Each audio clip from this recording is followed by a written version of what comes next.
محترم اساتذہ، محترم سامعین اور پیارے ساتھیوں، آج میری تقریر کا موضوع ہے مسئلہ کشمیر اور عالمی عدالت انصاف کا کردار۔ یہ وادی، یہ بادل، یہ ندیوں کے گھاٹ، یہ کشمیر جنت، یہ جنت کی بات، مگر آج اشکوں میں ڈوبا ہوا ہے، ستم کے اندھیروں میں جھلستا ہوا ہے۔ مسئلہ کشمیر برصغیر کی تقسیم کے وقت سے چلا آ رہا ہے۔ اقوام متحدہ کی قراردادیں موجود ہیں، مگر بھارت کے ظلم و ستم کا سلسلہ جاری ہے۔ کشمیری عوام آج بھی آزادی کی جنگ لڑ رہی ہے اور ہر روز اپنے خون سے تاریخ رقم کر رہے ہیں۔ عالمی عدالت انصاف بین الاقوامی قوانین کے تحت کام کرتی ہے اور اقوام متحدہ کے رکن ممالک کے درمیان تنازعات حل کرنے کے لیے بنائی گئی ہے۔ کشمیر کے معاملے پر بھی ICJ کا کردار اہم ہو سکتا ہے، مگر بھارت ہمیشہ اس مسئلے کو دبانے کی کوشش کرتا ہے۔ پاکستان نے کئی بار عالمی سطح پر آواز اٹھائی، مگر عالمی عدالت انصاف اس پر خاطر خواہ اقدام نہیں کر سکی۔ ظلم سہتے رہے، خون بہتا رہا، کون انصاف دے گا؟ سوال یہ رہا۔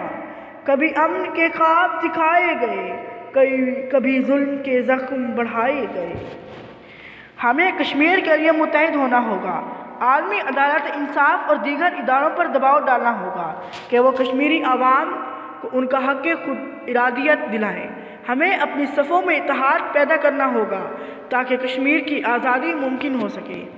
کشمیر کی وادی میں پھر سے بہار آئے گی، آزادی کی خوشبو ہر سو پھیل جائے گی، ظلمت کے بادل چھٹیں گے ضرور، یہ وادی بنے گی امن کا نور۔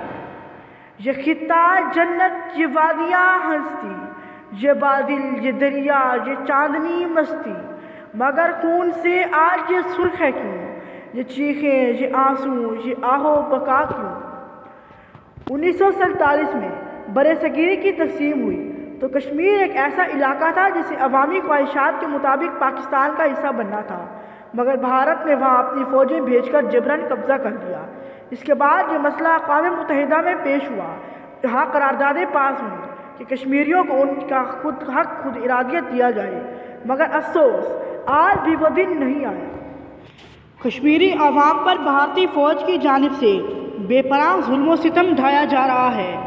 پیلٹ گن سے معصوم بچوں کو اندھا کیا جا رہا ہے، خواتین کی عزتیں پامال کی جا رہی ہیں، نوجوانوں کو جھوٹے مقدمات میں قید کیا جا رہا ہے، مگر عالمی ضمیر خاموش ہے۔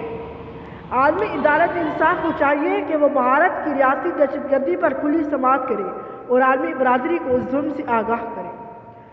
ظلم پھر ظلم ہے، پڑتا ہے تو مٹ جاتا ہے، خون پھر خون ہے، ٹپکے گا تو جم جائے گا۔ اے عدالت کہاں ہے تیرا عدل آج؟ کیوں خاموش ہے تیرا ہر ایک راج؟ یہ وقت ہے کہ مسلم دنیا اس مسئلے پر یکجا ہو اور عالمی اداروں پر دباؤ ڈالیں کہ وہ کشمیر کے معاملے میں سنجیدہ اقدامات کریں۔ ہمیں اپنی آواز ہر فورم پر بلند کرنی ہوگی تاکہ ICJ اور اقوام متحدہ اپنی ذمہ داریوں کو سمجھیں۔ آخر میں یہ کہنا چاہوں گا کہ ظلم و جبر کا نظام زیادہ دیر قائم نہیں رہ سکتا۔ وہ دن دور نہیں جب کشمیر آزاد ہوگا اور وہاں کے لوگ سکھ کا سانس لیں گے۔ کشمیر بنے گا پاکستان، یہ وعدہ ہے میرا، یہ ایمان۔ وہ صبح ضرور آئے گی جب آزادی کی گونج چھائے گی، جب آزادی کی گونج چھائے گی۔ آپ کی سماعتوں کا بہت بہت شکریہ۔